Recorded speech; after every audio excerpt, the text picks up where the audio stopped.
Hello, beloveds. Good morning. I am so sad to not be with you live this morning, but I hope that these words will provide you some comfort, and I will see you next month live. Take a deep breath, friends.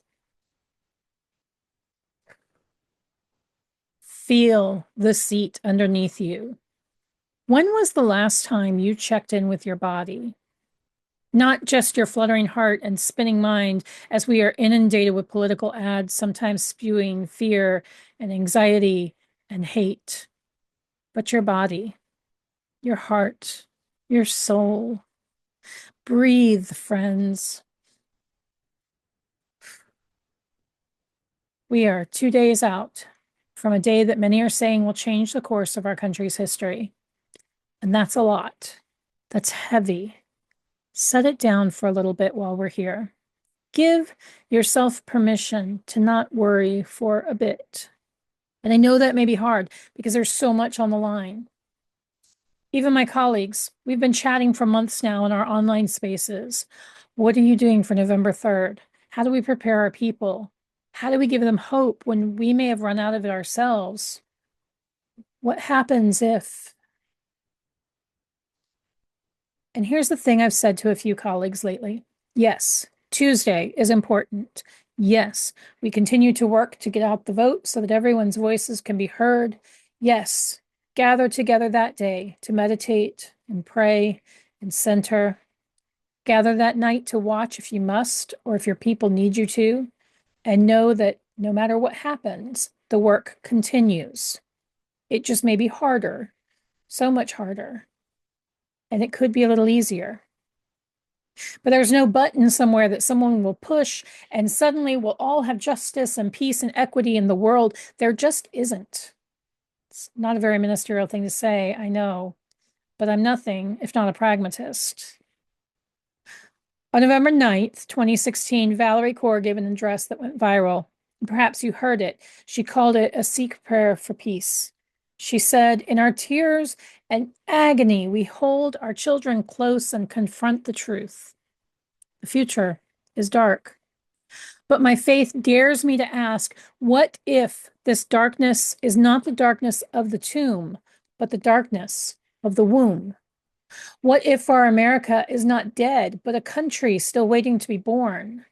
What if the story of America is one long labor?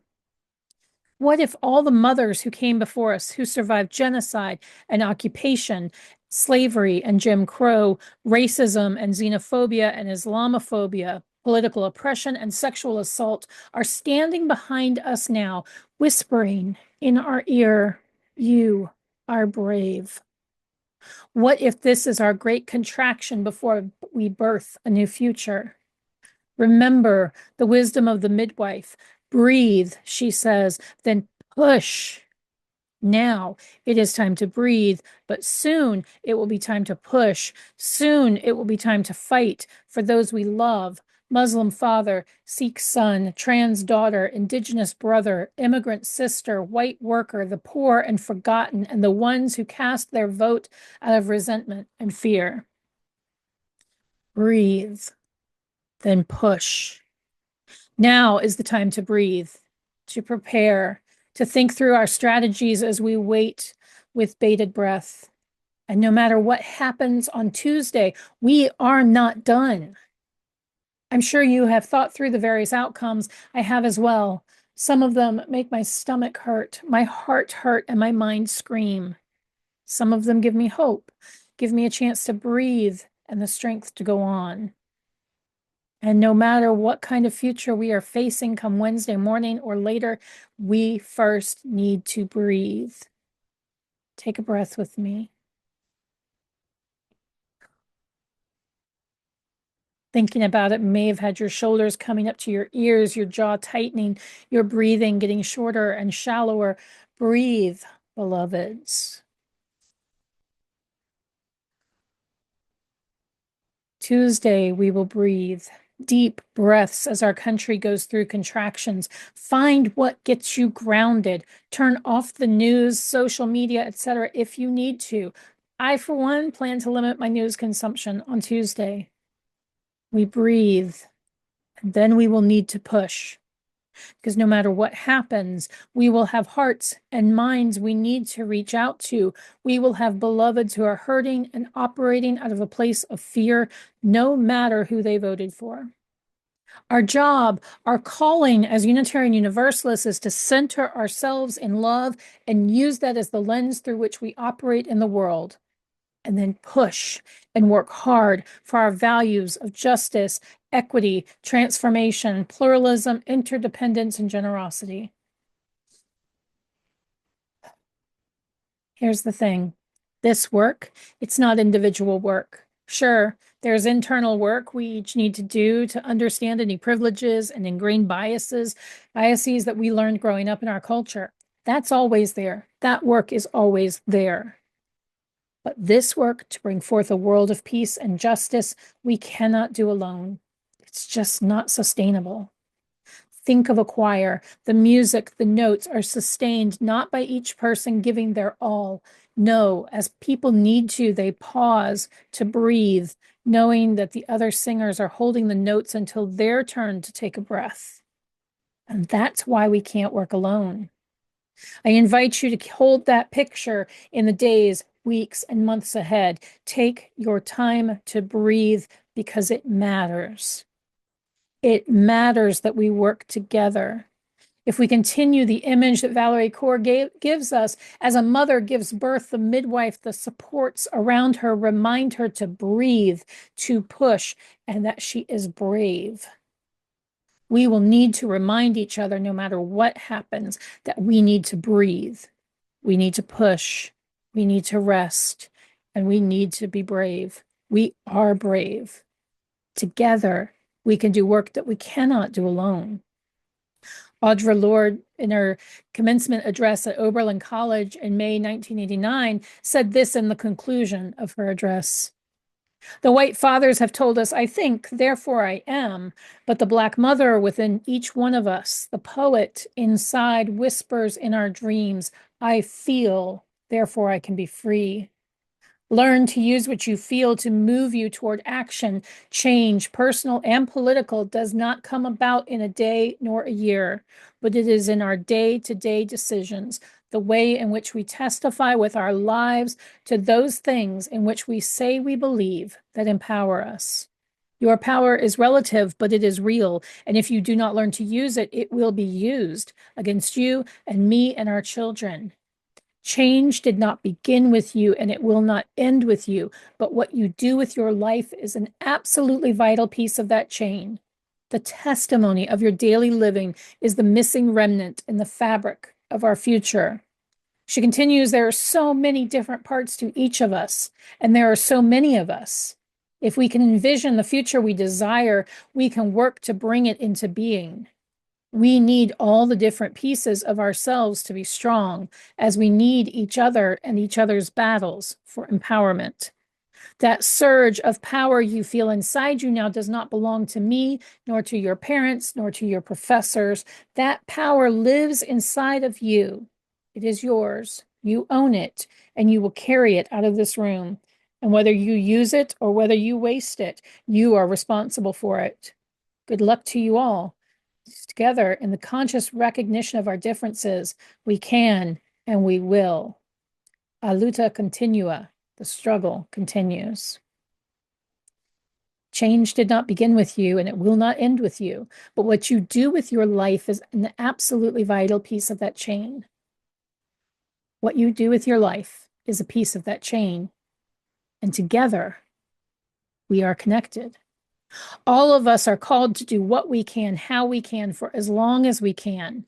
We may not see the result of our work now, but it does not mean we can stop the work.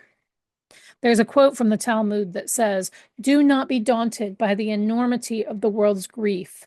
Do justly now, love mercy now, walk humbly now. You are not obligated to complete the work, but neither are you free to abandon it. This quote was featured prominently in the building where I attended seminary. At the time, we were housed in the Spertus Institute, which was a center for Jewish learning, so it seemed natural to see it there. But it was this quote that kept me going through seminary. In times where, once again, I wanted to leave my calling, It did not matter, because the quote isn't just about professional clergy. It calls to all of us. It reminds me of the quote from Micah 6:8 in the Hebrew scriptures, which it seems to be drawing upon.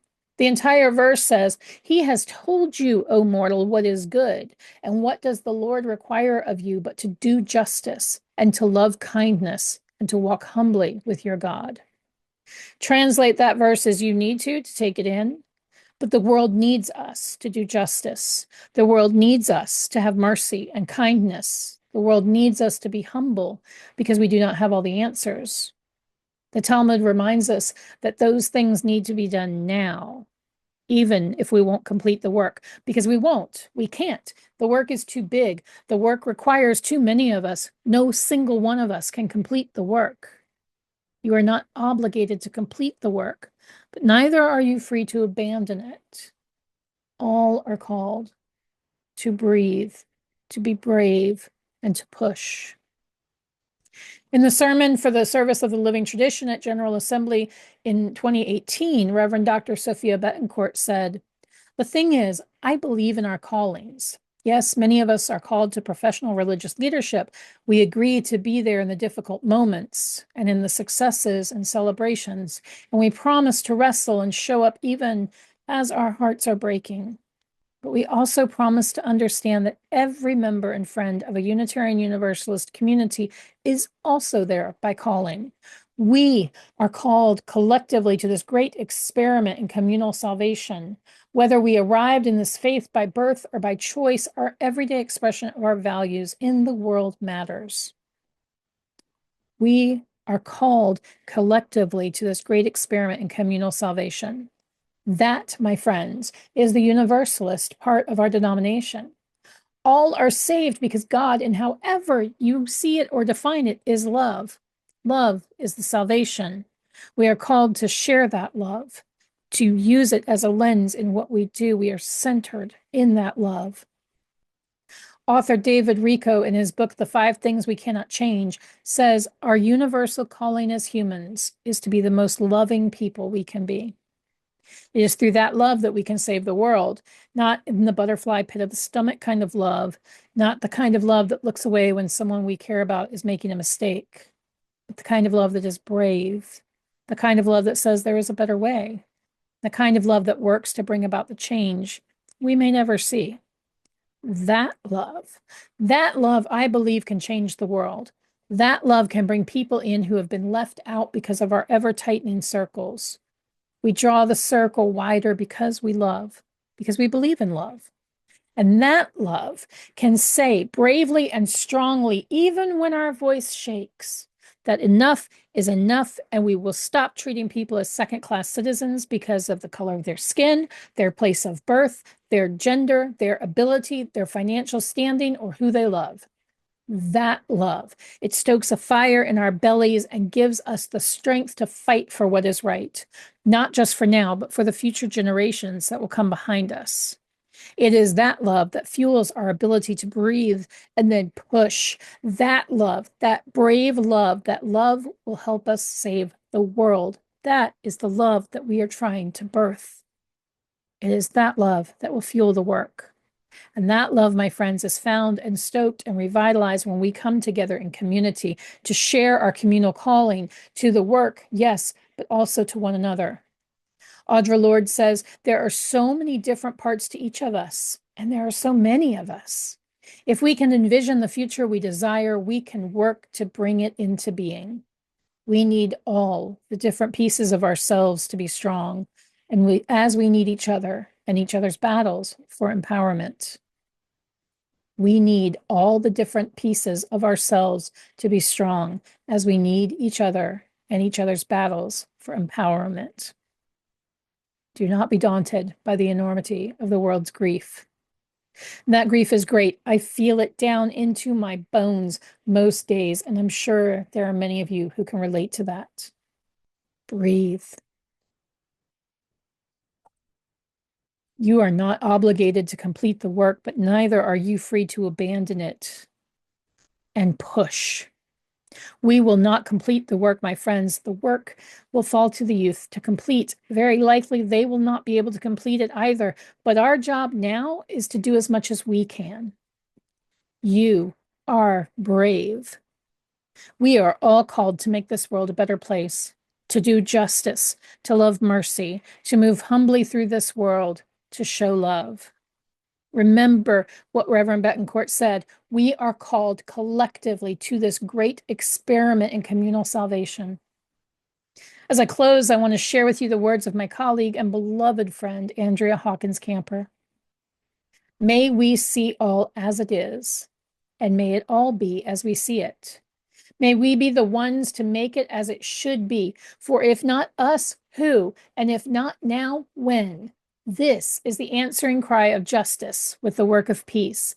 This is the redeeming the pain of history with the grace of wisdom.